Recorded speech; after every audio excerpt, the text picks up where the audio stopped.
Hello, ladies and gentlemen, it's the Historical Gamer once again, and today I'm going to be playing Gary Grigsby's Eagle Day to Bombing the Reich. It is a remake of two separate Talonsoft games, both Eagle Day and Bombing the Reich. There were two separate games, and it was merged together by Matrix Games about 7 years ago. It's a very click-heavy game. It's very similar in a lot of ways, to War in the Pacific. But it's an interesting game that I just did a live stream on the other day, and this is just a live stream, but it's almost a first impressions video as well. It's a first impression of the Bombing the Reich version of the game, or part of the game, which puts you in command of the 8th Air Force and Bomber Command during World War II, starting in August 17th, 1943, when the Schweinfurt raid happened, all the way through to the conclusion of the war. But with that being said, guys, go ahead and sit back and enjoy, and let me know what you think. I have not played The Few, although I played a really similar game, which I think is what it's loosely based off of. So you can see here the menu for Eagle Day to Bombing the Reich. This is actually a combination of two games. There was a game called Eagle Day, which focused on the Battle of Britain, and there was a game called Bombing the Reich, which focused on the air war from August 17th, 1943, all the way to 1945 with the Allied victory. And in Eagle Day, obviously, it's the Battle of Britain. In Bombing the Reich, it really focuses on both Bomber Command and the 8th Air Force, as well as the 15th Air Force, as the Allies kind of progress through the war. And Gary Grigsby Eagle Day to Bombing the Reich is a combination of the two games put together that was republished, I want to say, by Matrix Games in like 2009, so this is, 6-7 years old. With that being said, there's been some criticism of it not really being up to par, where, it was released in kind of a buggy state. They did have one patch, but things were never totally fixed, so keep that in mind as well. I did want to at least demonstrate this game because this is an absolute behemoth. This is a very unique game that anyone who's really interested in the air war should at least not buy, because it's not cheap, but at least kind of look at from afar, maybe. So let's go ahead and we're going to jump in. We're going to play an Allied campaign. Now, the Axis campaign, I will say this, the Axis campaign does give you some additional tools and capabilities, so you can manage like German air war production during World War II, so managing fighter production and things like that. I've barely played this game, so I don't want to jump in quite that far. That would be a little bit too deep for me. But I am going to go ahead and play as the Allies, and we are going to play the Grand Campaign starting in 43. It's a 700-turn campaign. It's the biggest campaign in the game. It starts in August 17th. Basically, that's when the Allies launched their first maximum effort raid to Germany. It was the Schweinfurt and Regensburg raid, which, as many of you know, was absolutely disastrous for the 8th Air Force. It's after the Ploiesti raid, which is not a max effort, but it was sort of a B-17. I believe Ploiesti came first, didn't it? Was a B-24 raid, against the Romanian oil fields in Romania. Duh. But Schweinfurt was the first really deep penetration raid, and the Allies thought the self-defending bomber will do fine. Newsflash, it didn't. So we're going to go ahead and we're going to play as the Allies, human-controlled. We're going to have the Germans played as the Axis, computer-controlled. We're going to go ahead and start the game. Can everybody hear me all right? Yes, Schweinfurt, the ball bearings factory. What's interesting is the Allies had the right concept, at least the Americans had the right concept in the idea of, let's pick one industry and let's cripple it, and then it'll cripple German war production. Ball bearings may not have been the correct decision. Actually, what they focused on later in the war was the oil industry, which happened to be very vulnerable, and actually the oil and the rail industry as well. The Allies absolutely crippled the German. See, what the Allies did first with ball bearings was the idea was like, okay, ball bearings in aircraft, which they focused on originally, the idea, let's take out these critical instruments of war. Ball bearings are in every single engine, where an aircraft are obviously critical to air power. But what the Germans did was they dispersed their industries. What the Germans couldn't easily do, however, was disperse oil industries because of the nature of the facilities, and they could definitely not disperse their rail industries. So when the German rail industry was crippled, their dispersed factories became even more crippled because they were isolated and they were so far apart that these factories could continue to operate, but they couldn't ship things anywhere. They couldn't import things anywhere. So you kind of had a standstill in the economy, but that didn't really happen until it was really too late in the war to be fully felt. The Germans certainly felt it in the final Soviet and American offensives into Germany in 1945, but it wasn't widely recognized as being brought about by air power. It's definitely true that hitting the ball bearings factories would have worked better if they had followed up, but I still think there would have been other targets that would have been more easy to hit, like rail yards and whatnot, that were perhaps even more important again. Although the one thing that people don't often talk about that was a positive development of the Schweinfurt raid is, even though it failed miserably from a aircraft loss standpoint, it actually damaged the facility and ended up damaging key parts for the production of the Me-262, so it delayed the German jet fighters' introduction somewhat. Okay, so here you can see here we've got the main map, the map of Europe, if you will. We've got a host of targets, quite a few targets you can see all over here. Different targets have different symbols, so you can see this little like tractor trailer as a marshalling yard or an area target. So if we hit it with Allied air day bombers, they'll go after the rail yards. If we hit it with British combined bomber or British night bombers, they'll go for the city center, which is interesting because often the two targets were not necessarily located in the same place. You've also got different color codes to represent the damage of the facility. So you can see here the Zukunft Kraftwerk power station has 29 damage. So again, we're joining the offensive midway through, but really the British are the main ones that have done their bombing thus far. Meanwhile, if we look across, we do see there are some targets that have pretty substantial damage coming in, and the damage does get repaired with time, so keep that in mind. But the most obvious and heavy damage that I think is interesting is, I'm looking for it. Where is it? I can't find you. Not Wilhelmshaven, not Harburg. Come on, there's Bremen. Wilhelmshaven. Isn't where the hell is Hamburg? Hamburg should be like right around here, shouldn't it? Here it is, Hamburg.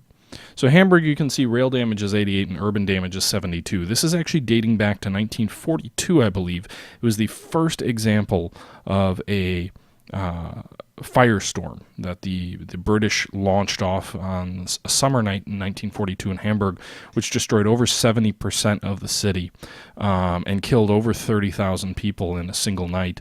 Firestorms were absolutely terrifying. They would be set off, and you would have basically these tornadoes of fire sucking, wind into the center of the city. It would create these great windstorms and fire, and it would superheat the air so much so that asphalt would melt, people's shoes would melt off, people running through the street would just spontaneously catch fire because of how hot it was.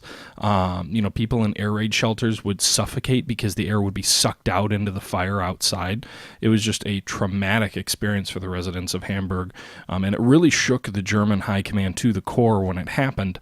But despite that remarkable, I don't want to say achievement, but that remarkable event, the British were only able to set off 3 or 4 total firestorms throughout the war, because the conditions in Germany, where buildings were much more sturdily built, unlike in Japan, where they were built largely of wood and paper.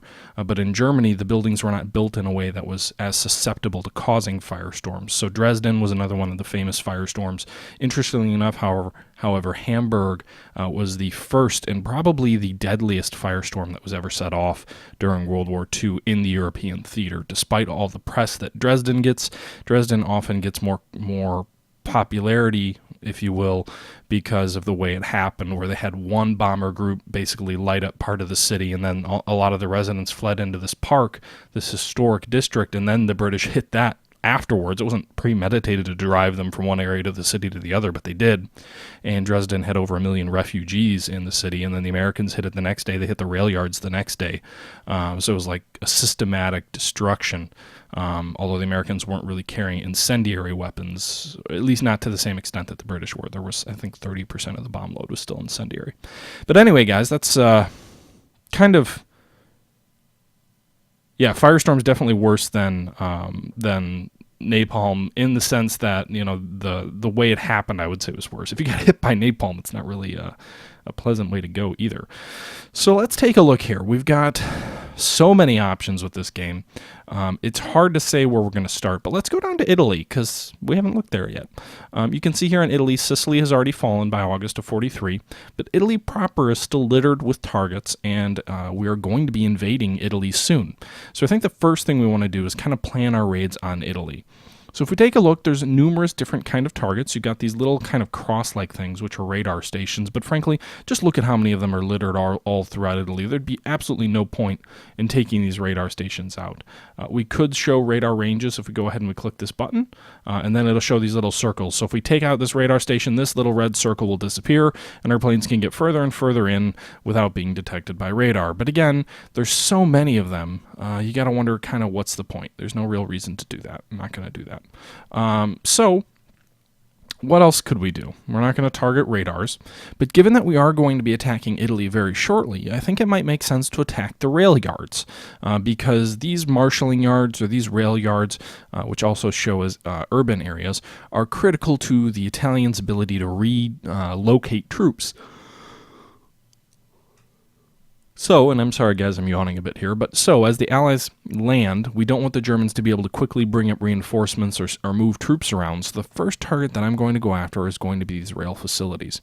So what we're going to do is we're first going to go ahead and click Bombing Mission. We're going to go ahead and see here we've got several different options. We're going to go ahead and select our primary target. And we're going to go ahead and select the Cosina area, which in a day raid will be a rail yard. And we're going to change the route here. So the inbound route, we're going to shift a little bit further north. And then the outbound route, we're going to shift a little bit east. In an effort, that was not what I wanted. Exit point, sorry. We'll put the exit point over here. So it's going to keep us over Italy a little bit longer, but it's going to avoid these hydroelectric power plants and these because my fear is that they're going to have enemy anti-aircraft or flak guns guarding them along here. So if we kind of plan our route to go around these enemy targets, we're less likely to worry about getting hit by flak. Let's see if we can see where the clouds are going to be. So it looks like it's going to be a pretty good day here. At least right now the cloud overcast doesn't appear to be covering any potential targets, so that's good. And there we go. So we've got our route planned out, but what do we want to do now? So now we need to pick a lead unit to be leading this bombing raid. So the first thing we're going to do, we're going to go ahead and pick lead unit, and then you're going to see we have all of these different Air Force units that are not Air Force, but Army Air Force units that are at our disposal. Now this target is in kind of the southern corner of Italy. It's the closest to Sicily we can get. So range isn't really an issue. This shows all units that this target is in range for. And if we want, we can go ahead and we can sort by things like experience, by morale, by the range to the target, and the readiness of the crew. I think what we'll do is we'll go ahead and we'll search experience first. So we can see here the 99th Bomb Group has 74 experience. They're the most experienced unit. They got pretty high morale at 67. But I don't want to waste a flying fortress on a target that will be in and out on relatively quickly. So I think what I'm going to do is I'm going to attack this particular target with B-25 Mitchells, medium bombers, but a less well-defended bomber. But again, on this type of a target, the ability of the bomber to withstand punishment should be less important than other targets. So there we go. We picked the lead unit, a B-25 Mitchell bomber unit. 32 of them are in that group, but we're going to add additional bombers to the group. So we go ahead and we click additional units, and we can see here there are two other B-25 groups within the 12th Air Force, which is what the B-25 unit was selected under. So it'll show other units within the same force that can be included on the raid. So we can go ahead and we can choose the two other B-25 groups, and now we've got a raid of almost 100. We've got 85 B-25 Mitchells on this raid. Now the B-25 is a medium bomber, so it's not designed for high altitude bombing. It's more mid-range bombing. So we're going to actually drop down the altitude of the raid down to 16,000 feet because it doesn't have the advanced Norden bomb sight, to my knowledge anyway, in the B-25. And we're going to have the start time be 6 o'clock in the morning. So it'll be kind of first thing in the morning. We're going to go ahead, we're going to strike out at this target, and we're going to bomb it. But medium bombers especially, the heavy bombers are able to take more punishment, but the medium bombers are very vulnerable to punishment. So we want to make sure we have some fighter escorts going along with these guys. Now, when we go back to Central Europe, focusing on a fighter's ability to cover the bombers over long range is very important. In Italy, it's a little bit less so because we're so much closer to our airfields. So the first thing I'm going to do, I'm going to go ahead and see, again, what's the most experienced air units that we can get. And we can see here we've got P-38 Lightnings, we've got Spitfires that we can all bring into escort. So I think what we're going to do is we're going to pick 3 fighter squadrons of Spitfires for a close escort. That means they're going to be flying in or right next to the bomber formation. That means if the enemy attack, the fighters are right there to defend them. Now that does shackle the fighter's ability to fight effectively, but it gives the bombers a close protection unit. And we're not going to delay them. We're going to fly them out right with the bombers. So hopefully they've got the range to escort them all the way. I know there's an ability to see that by looking at range, but frankly, I don't understand everything in this game. So there are some limits there. We're also going to attach some high escorts. These guys are going to be flying, we'll say 3,000 feet above the bomber. Oops. We're going to say 3,000 feet above the bombers, so that if an enemy does attack them, these guys can dive down. Actually, let's make it 4,000 feet since we're only flying at 16,000. They can dive down on the attackers and take them by surprise. The enemy may get a pass on the bombers, but they shouldn't get a second pass with a escorting group like this. And we'll have 2 P-38 Lightning groups flying top cover, if you will. Then what we're going to do is we're going to add a few later escorts. I'm really beefing up the escorts on this one raid because, again, I've had bad experiences in my limited experience with this game with medium bombers getting torn to shreds by enemy fighters. I think we'll be in and out before we have too much risk of it, but again, we're going to add a second screen of fighters. They're going to take off 30 minutes, and I'm doing 2 minutes. They're going to take off 30 minutes after the bomber formation. So there's a delay there. So what that means is if these other fighters are engaged and leaving, hopefully if these guys come in 30 minutes behind the bombers, they'll be able to provide support as these other fighters may be running out of fuel and having to disengage. We're going to make those high escorts again, and we're going to assign some P-48 Warhawks. So we'll have some come in actually every 10 minutes. So we'll have 48 come in after 30, 48 come in after 20, and 46 come in after 10. So we're really beefing up the escort here. They're all high escorts. You can see we've got 142 P-40F Warhawks, and then we've got 32 Lightnings and 47 Spits. So quite a large raid on this facility, but that is what it is. So there you go. We're going to pound the Kuznetsa rail yard. We're going to go ahead and we're going to schedule another target at another rail yard. This one, the Sepri rail yard, which is right near the coast. So again, should be easier to hit. We're going to go ahead and add a lead unit. And this one we're going to make the A-36 Apache, which I believe was the ground attack variant of the P-51 Mustang. The first version of the Mustang was actually not a successful air fighter because it had an underpowered engine, which tended to stall up at high altitudes, which is obviously not ideal for escorting bombers. But what it did make it was a superb ground attack aircraft. And the British used it in that role, and the Americans had a few units in that role. So we'll attack this facility with 54 Apache attack aircraft. We're going to add some fighter escorts as well. We'll add some, but remember, these are fighter bombers, so I'm hoping they're better able to defend themselves. So we'll add some Spitfires to the formation. And again, we'll go ahead and we'll add some delays. This is a smaller bombing force too, so a 20-minute delay. We'll throw some Spitfires in as high escort, and then we'll have a few more join as time goes on. Okay, so there we got 96 fighters and 54 bombers. Definitely a very heavily escorted force, and these guys are going in at 16,000 feet, but they are more or less dive bombers, so as they get to the target, they're going to dive in on the target.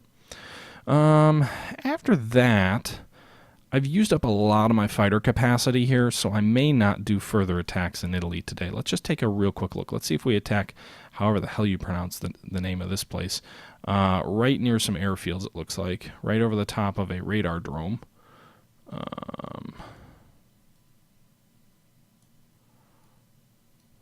Goodness, I'm having trouble clicking on the right thing here. Okay, move. Come on. I guess I could do initial point, move it to here, and then the exit point, we'll move it to here. So we'll pull them out so that they don't end up right over the target. I'm thinking this will be a B-17 raid, but I'm worried about fighter escorts. I may have used all of my fighter escorts up. Wait. Oh, I just changed, my bad. I just changed the primary target of that group, so we're going to move them back to here. Sorry, I didn't finish and hit new mission. So new mission, there we go. So we're going to go ahead and lead another bomber force. These guys are going to be going toward, however the hell you pronounce the name of that town. We're going to change that initial point out over here, an exit point out over here. And these guys could get hit pretty hard, so let's pick a lead unit. We could do flying fortresses, or we could do some mosquitoes. Let's do some mosquitoes. I think the British may be more apt to having kind of fighter bombers go in, and there's only one squadron of mosquitoes we can hit them with. But again, they'll go in kind of low, and well, hopefully the mosquito is capable of more or less fending for itself. You can see here we've got quite a few planes available for escort, since now we're looking at the British forces, and they kind of escort their own aircraft here. So we've got some Spitfires we can throw in. If we focus on range, because this one's a little bit further out, we'll have the Kitty, the Spitfire VC, and then we've got the Kitty Hawks, which is a British version of the P-40 Warhawk. So again, we're going to have a much more heavily escorted force, and again, we'll go with the slightly delayed high escort to come in to help these guys. But the Mosquito is very capable of taking care of itself, so very heavily escorted force. So this is going to be kind of a light day. We're not going to do anything else. We probably should do some city bombing and night bombing, but just for the sake of expediency and not making this an hour-and-a-half long turn, we're going to limit our attacks to just those. So we are going to add some recon missions as well. So we're going to want to make sure that we launch some recon after the bombing is concluded. So go ahead and launch these guys up around noon. We'll have them go in here. And in this case, you just pick kind of a single plane to go in. Spitfire photo recon. I'm not going to do any redundancy. I'm just going to go ahead and just assume that whatever the computer assigns for the default for this is sufficient.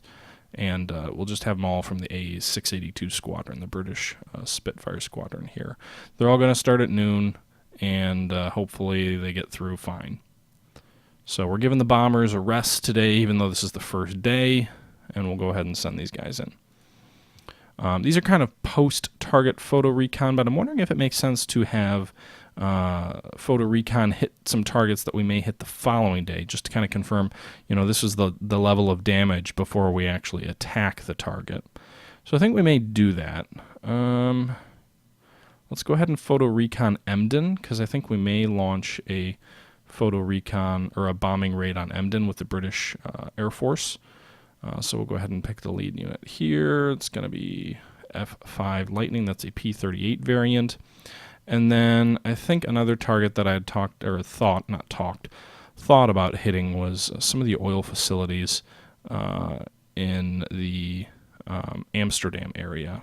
That was kind of my initial thought, was hitting some of those oil facilities. Let's see here. I thought there was a pretty large capacity one. Or we could go for the armament factories.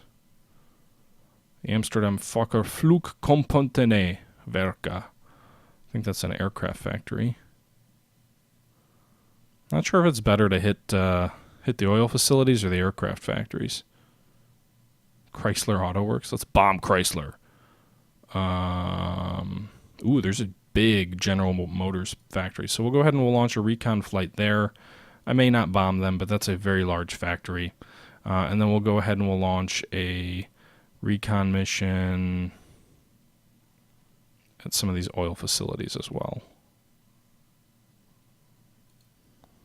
In addition, I think I'm going to do a fighter sweep or two.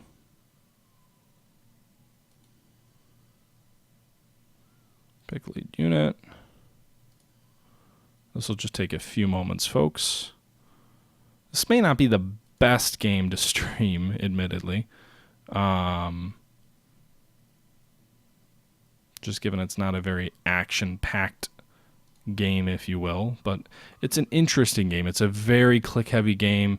It's a very good game in my book, but it's also far from perfect. It has its flaws, and I think we'll kind of all see that as we kind of play through, or as I maybe play through. So anyway, we'll go ahead and we'll end it there, I think. I'm debating doing a fighter sweep over Amsterdam. We could do that where we pick a lead unit of fighters, maybe go with some Spitfires, and then, add some additional fighter units there to get the enemy, potentially draw the enemy up, and then add some escorts. We'll have some high escorts as well. Let's see here. They're going in at, what's the altitude? 12,000? That seems a little bit low. So we'll try and go in at a similar altitude to what the bombers would go in, I think. I think that makes sense. Maybe we can lure the enemy up to engage us. So we're going to do that fighter sweep over there, and then we're going to do one over the General Motors factory. We'll start this one at 6, so it'll be kind of like it was a bombing raid or something. Although I'm guessing by the speed that comes in on the radar, they'll probably be able to tell it's not a bomber.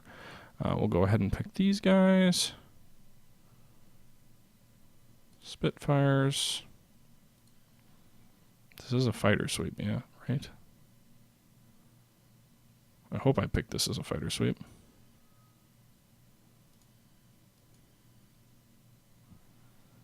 Okay. And then we'll go ahead and we'll end the turn. And then we can kind of see how turns are resolved. I don't know if I'll really go more than a turn in this live stream. It's a fun game to play, but it's not the best streaming game. So we'll go ahead and end.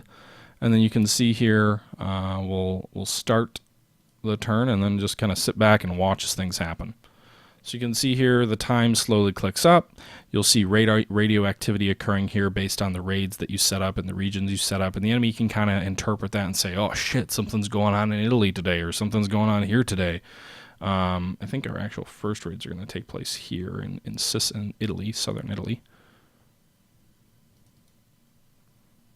And then we'll kind of just watch as things unplay. It's kind of going slow right now, but that's fine. We'll have a raid up in a few seconds.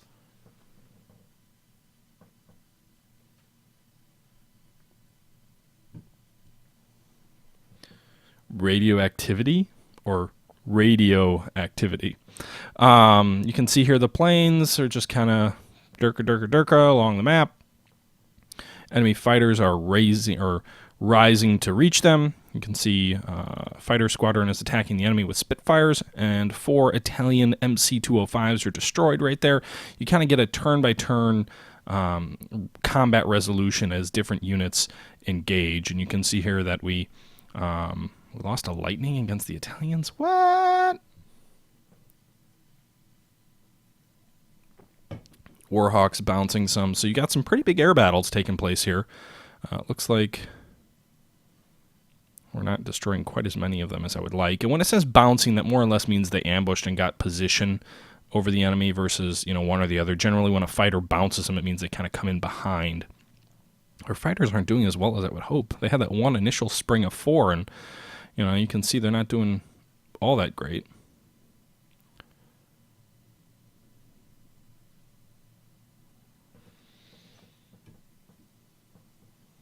I would nuke Germany if I had a nuclear weapon, but I don't. And you can accelerate through this as well, guys. I mean, this is not, by all means, you don't have to wait and see, each individual message as they pop up. I'm just doing that for the heck of it right now. Also, it's important to note that while it says a plane is damaged, that's not by any means the end. It's very often where a damaged plane will crash on its way back or when it lands.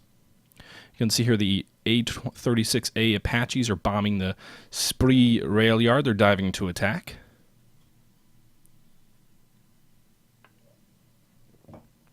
Sapri. I don't think there's any nukes in this game. I could be wrong, but I don't think the war ever goes long enough for nukes to appear from the Allied side.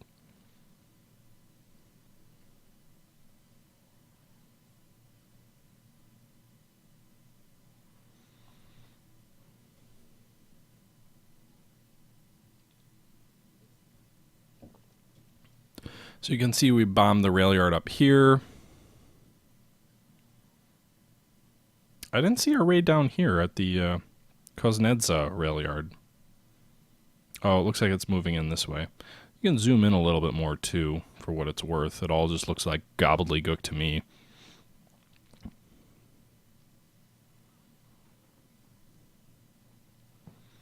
Okay, so one of our other raids is over the target. I believe these are the Mosquitoes, which it looks like they more or less came in unopposed to whatever the hell rail yard that is. And the 21 Mosquitoes are diving to attack. The Mosquito was a fascinating aircraft during World War II, made of largely wood. It was one of the best tactical aircraft in the war. Very effective against enemy fighters, and yet also a very effective tactical bomber as well.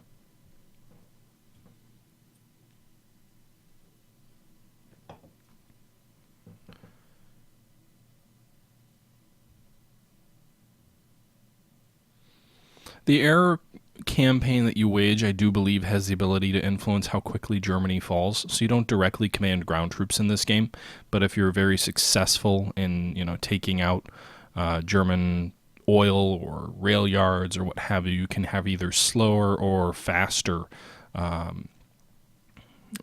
collapse of Germany. I don't believe there's a scenario where Germany wins, but you can certainly beat them faster or slower than was historically the case.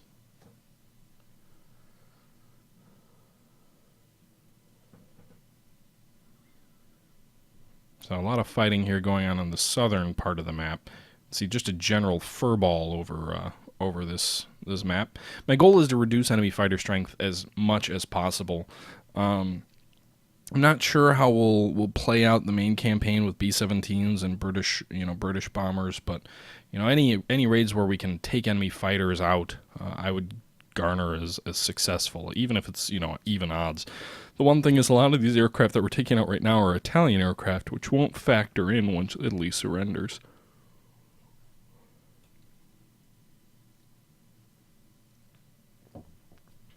But Bf-109Gs are good planes to destroy or damage. The P-40, yes, I'm using, or P-80. I don't know about the P-80. I haven't gotten that far in the game. The B-29 principally stays in Japan, so maybe if the war drags long enough, the Germans actually control their production, but I don't think the Allies have the ability to alter what aircraft they get. So the 340th Bomb Group is over the target area, and the 23B-25 Mitchells are bombing the Kuznets rail yard. I don't think I've seen any reports of any bombers shot down yet, so that's encouraging.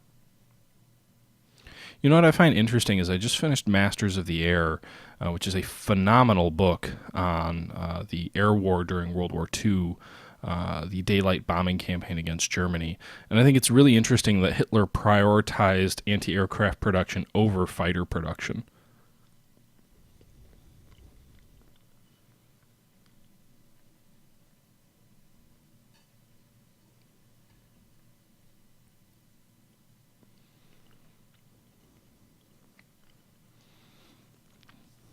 So everybody's unloaded their bombs.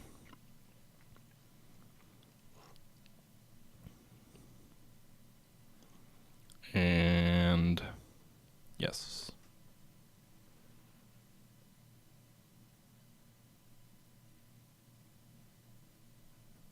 It doesn't always take 3 to 4 years to train a pilot. It can take 3 to 4 years to train a pilot. You'll see a lot of Allied pilots were trained in far less than 3 to 4 years. I mean, if the Americans weren't able to train any pilots in 3 to 4 years, then they wouldn't have had any pilots flying until 44, which was certainly not the case.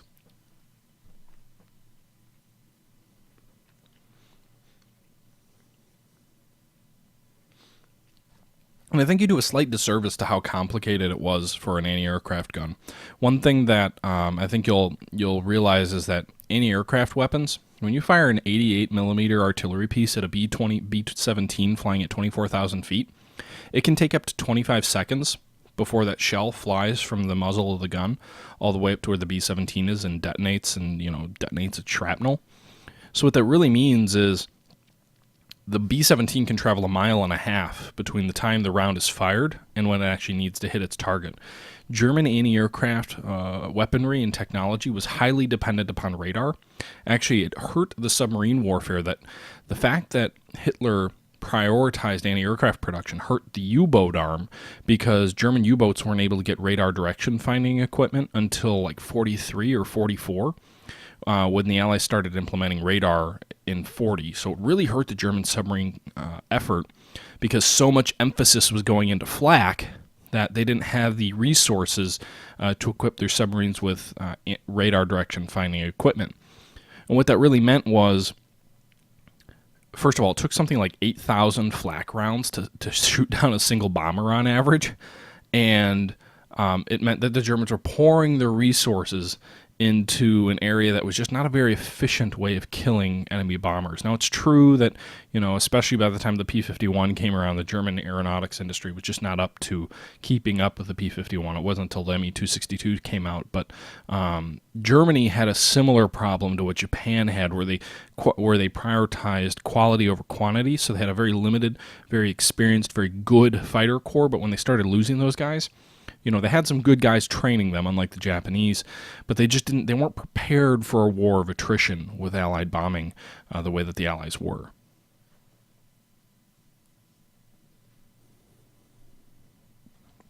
And you can see here as a lot of these damaged aircraft are starting to crash as the game, or as the day wears on, you can see. But again, the enemy just aren't leaving our fighters alone. They continue to bounce our P-38s and our aircraft as we're withdrawing from the scene. It does look, I will say, oh no, they're bouncing our Mosquitoes.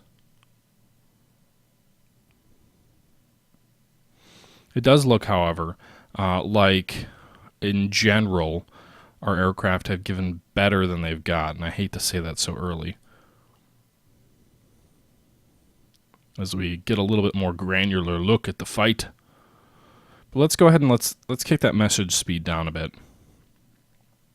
And then let's just go ahead and speed through the rest of the turn.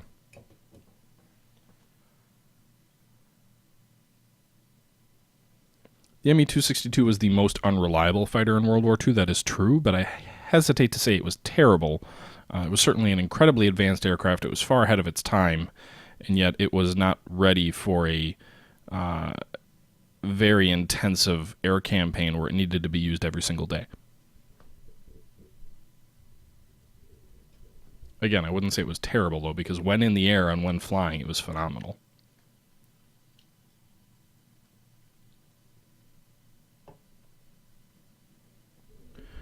Okay. So you can see here, we've got some recon flights that'll be going out shortly. But it looks like our bombing raids on Kuzneza and Sapri were successful. Rail damage over 70% in both cases. We'll see what our photo recon says. And you can see our recon guys here in Europe are also getting underway and reconning their targets as we speed through the rest of this turn.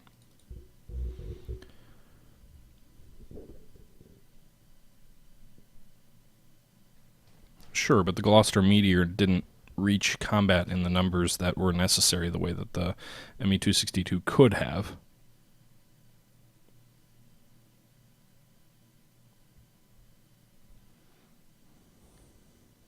Anyway, the point is not that the Me-262 was reliable. It certainly was not. But the point is that the Me-262 was still a phenomenal aircraft when in the air and when fighting. It was very vulnerable when landing, and it was very unreliable, so it was often not in the air. But with that being said, it was not a terrible aircraft. Okay, so you can see the end of the turn, you get some guys promoted, and then you get to look at what happens. So we can list the targets that we showed. Well, these are all targets, sorry. We can go ahead and list our top pilots, which are tracked over time, which is kind of neat. You can see as guys become aces. Looks like, holy crap, one guy was almost a Chuck Yeager. John H. Pollock, commander of a Spitfire, an American, of the 308th Fighter Squadron, claimed 4 kills today. He was almost a Chuck Yeager ace in a day. Not quite, though, just one shy, so that guy will be interesting and worth keeping an eye on. You can see here different units. Aircraft losses, we lost 4 Mosquitoes in that bombing raid, so almost 20% of that bombing force. We lost 3 Lightning F-5As, so it looks like they did take some tolls out on the Recon aircraft. B-25s, we only lost 1. Warhawks, we lost 3. Spitfires, we lost 2. Lightnings, we lost 2. Spitfires, we lost 1. Meanwhile, on the Axis side, they did lose 1 Bf-109G, that's not very much, 1 F-190, 1 MC-202, and 4 MC-205s. The 2001 Falco 2, an Italian fighter, 11 were shot down, so that aircraft didn't fare well. And the Arietta lost 3. You can see here at the bottom it tracks total number of sorties, so the Germans launched 417 aircraft off the ground. We launched 778, lost 14 aircraft. The Axis lost 21. So we did get the better of it. However, the majority of the enemy losses were with Italian aircraft, which are not really my goal as far as what we're destroying. So we can go ahead and we can end that phase. We can look at, actually real quick, let's look at the aircraft replacement pool. So you can track replacements here. So the total number of aircraft that have been brought in, and then the current pool. So you can see he's Sterling 3s. We've got 12 this turn. We've also got 12 in the pool total. 12 were brought in total in its history. 12 P-38 Lightning H's. 10 are in the pool because we had to replace 2 losses. 27 Thunderbolts, 72 are now in the pool. And if we actually go down to the B-17 Flying Fortress, we got 42 B-17Fs. That puts 294 in the pool, so we've got quite a reserve there. B-24 Liberators, a reserve of 202. We're just starting to build up the B-17G, which was kind of the iconic B-17 version that was really more used in 44 than 43. And again, you can see all the different aircraft. I'm not sure why it shows the Italian aircraft, other than I'm guessing it's for when they switch sides. So it's interesting. If we shoot down a whole bunch of Italian aircraft today, it could limit our ability to utilize them tomorrow when they surrender and join our side. We can summarize the actual raids here. We've got some recon raids. Looks like you can see the ones that lost their aircraft. You can see 121 bombers. We lost 4, no fighters. Interceptors, none were lost. 0 bombers and 0 fighters lost on the rail on Sapri, and the raid on Kuzneza. We lost 6 fighters, 1 bomber, and we claimed 26 losses, although we had a lower loss number. So we can go ahead and end the turn. And as many Grigsby games, this is a very click-heavy game here. We could, if you guys are interested, in launching one more raid, I guess, if you will, with a full effort against the General Motors Auto Works. I think that's what we'd bomb. It's a very large factory. It's just outside Kattenjik or Antwerp, and we can claim it's British retribution against the EU or something stupid like that. So there we go. We'll go ahead and bomb it. It's going to fly over a lot of targets, or a lot of flak zones. So let's make the initial point here. And then we'll make the inbound point here. Inbound 1 here. There we go. We're going to try and avoid flying over too many direct enemy locations. But there's a lot of targets around here, so we're probably realistically going to be flying over quite a bit. So there you go. And we're going to pick a lead unit. This is going to be a max effort B-17 raid, I'll say. Although we could go in with Typhoons. So we'll go with max experience. We'll see how these B-17s do, especially since we should be able to more or less escort them the whole way through. The 303rd Bomb Group will be leading the way. They're the most experienced B-17 bomb group. And then we're going to go ahead and we're going to add bomber units. And we'll add the Bloody 100th. And we're just going to go through, and you got to select every single one of these individually, which is kind of annoying.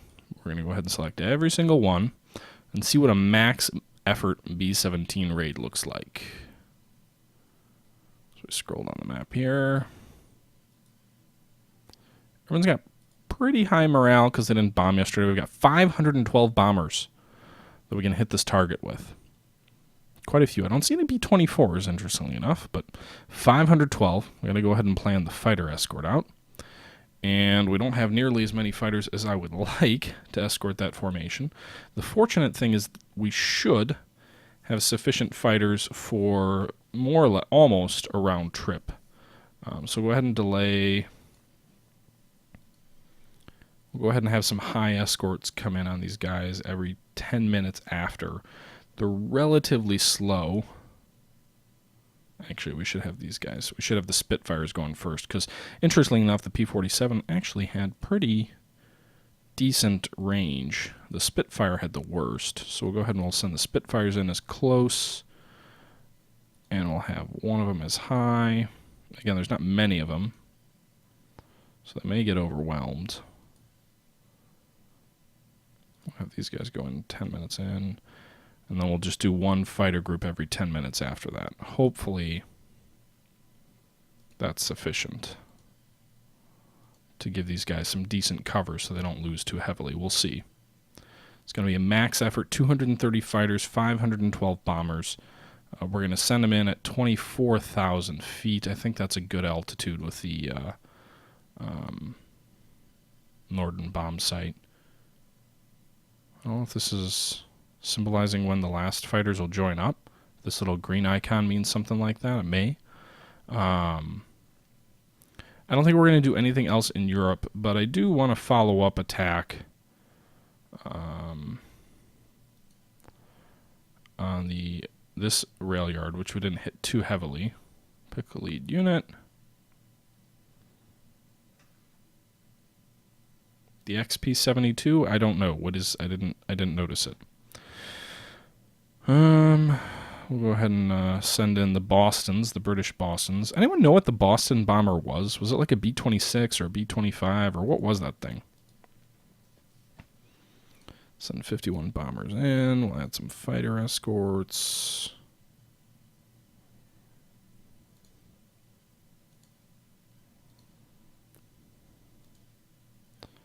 Some Kitty Hawks. I think that green icon represents where they pick the aircraft up. You know, where they'll meet up or something. Or maybe it's the area they actually cover them for. So it looks like we may need some more aircraft earlier in the raid. Which we can do. Because again, this is a British raid, so I'm not too worried about using all my fighters here, because I'm going to have a B-17 raid as well.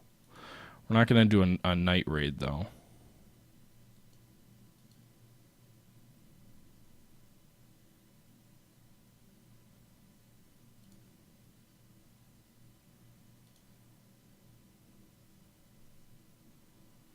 Okay.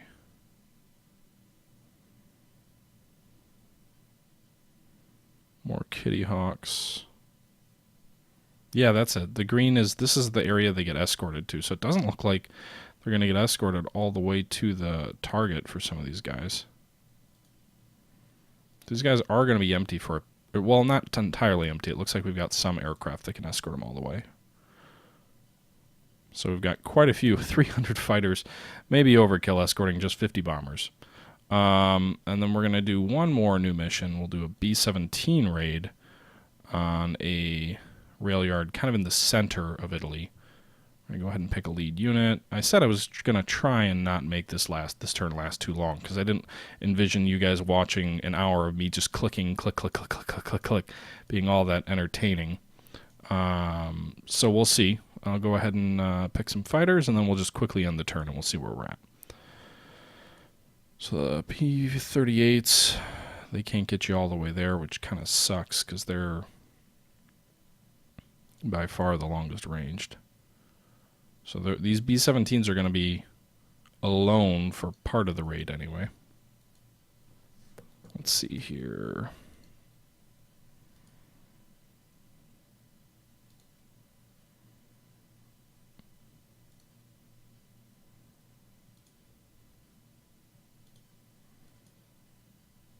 Actually, it looks like the Spitfires can escort them most of the way. I'm guessing the Spitfires are based out of Sicily, whereas the Lightnings may be based out of North Africa, so that may be a slightly different scenario for some of those planes.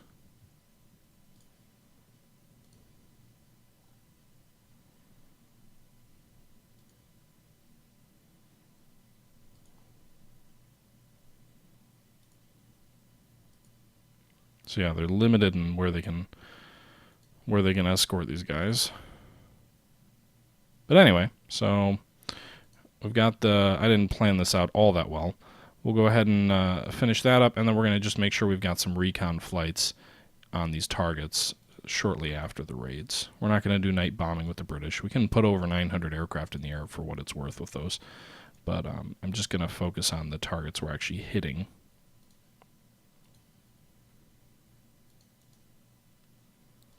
Okay, so we got Spitfires on both of those targets. And then we'll go ahead and we'll set up a recon flight over the...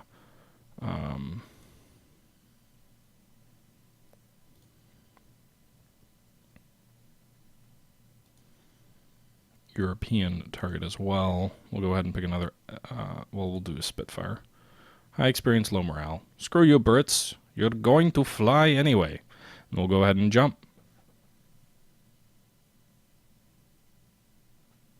It may be a later aircraft that we get later in the war. Okay, so guys, don't worry. I'm not going to make you watch this too much longer. We'll just get through this turn, and then we'll probably switch to something else. Let me know what else you guys would like to see. So Operation Glacier, interesting you ask that. We'll probably restart at some point. Right now it's on hold for logistics and time reasons. It's probably too ambitious, you're right. You can see here our bombers or something's going in. It's probably too ambitious. However, I do want to still do it. It's just a matter of... getting the time. So my thought was maybe what we'll do is we may restart Operation Glacier this winter in December when I've got some time to kind of get ahead of the demands of what I need to put together so I can, get some stuff in the can and ready to go and just kind of pop it out on the appropriate dates. I'm thinking that's what we may do.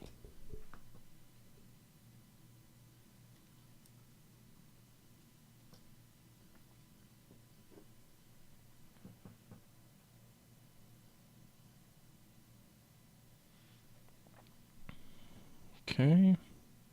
Looks like the enemy's sending less air up to try and intercept us today. We are doing fewer raids in Italy, but it does seem like there's a lower amount of enemy aircraft. Interesting. We don't even see a single enemy fighter up in the air against us here over the Netherlands. So we've got 500 bombers bombing this factory without enemy resistance. Huh. Are those German fighters to our west?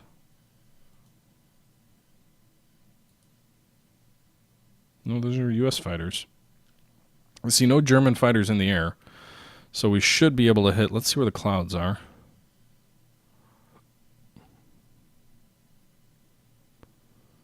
Yep. Clear over the target, so we should be able to pulverize this target without loss. So, rock on, mighty eighth.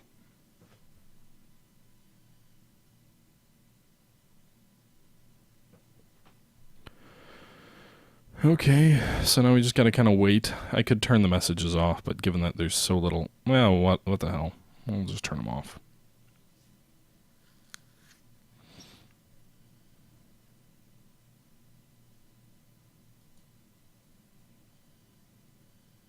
So you can see here some B-17s are being damaged by enemy flak, which is to be expected, but if all we have to worry about over a Dutch target is enemy flak, we should be okay.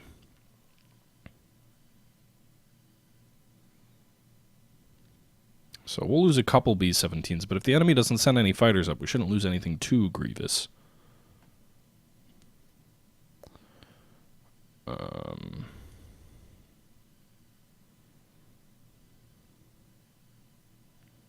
Come on, let's speed through the rest of the turn.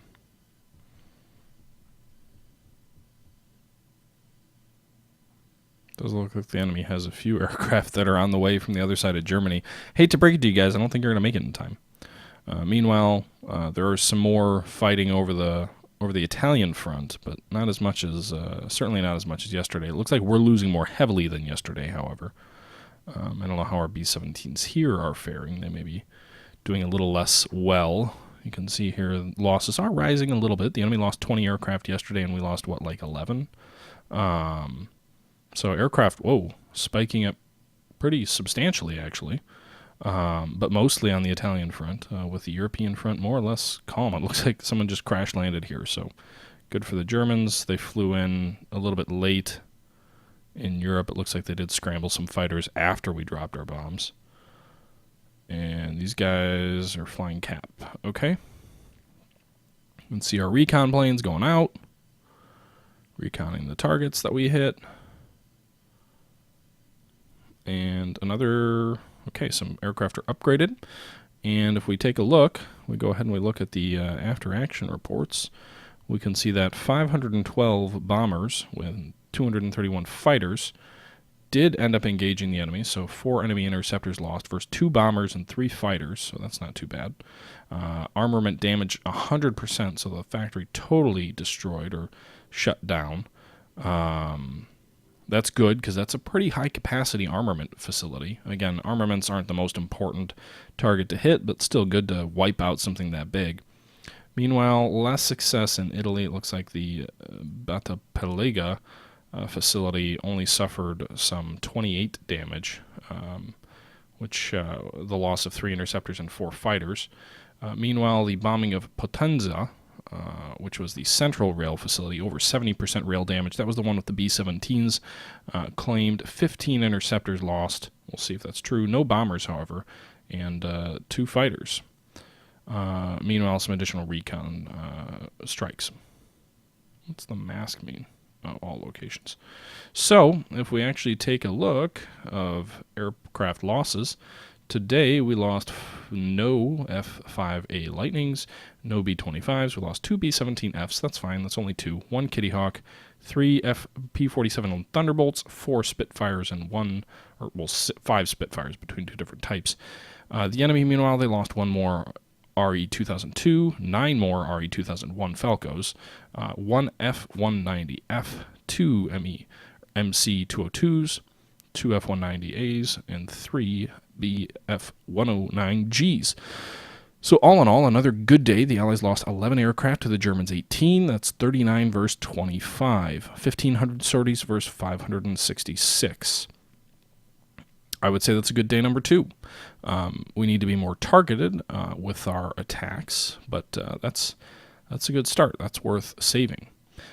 So I think with that said, I'm going to go ahead and end this, not the stream. Well, I don't know what I want to play. I was thinking I could do another stream of another game. I may save that till tomorrow. I have a couple video on demands that I'd like to make. And by the way, you can do tactical bombing in Europe too. A couple video on demands that I'd like to record.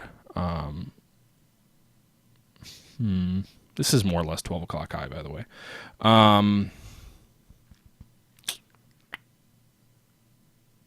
Yeah. So I enjoyed the stream, guys, but I think I'm going to cut this one short. And I'm going to record some other videos that I'd like to put together for on-demand stuff that'll go on the channel. But this was just sort of an initial look, if you will, at Bombing the Reich. It's a very different kind of a game. It's very deep, very big, very much like Admiral Edition or War in the Pacific Admiral Edition. But it's not something that I think gets a lot of coverage. Certainly has flaws, some bugs, I believe. But anyway, guys, that's going to do it for this stream. I appreciate you tuning into an abbreviated and short stream. But this is the Historical Gamer saying thank you for watching, and look for me tomorrow, because I plan to stream tomorrow, maybe something a little bit more palatable to you fine folks watching the stream than something where you just get to see me go around an inanimate map and click. But don't let that discourage you from checking this game out, because it is quite a bit of fun. Anyway, guys, thanks for tuning in. Until next time, this is the Historical Gamer saying thank you for watching.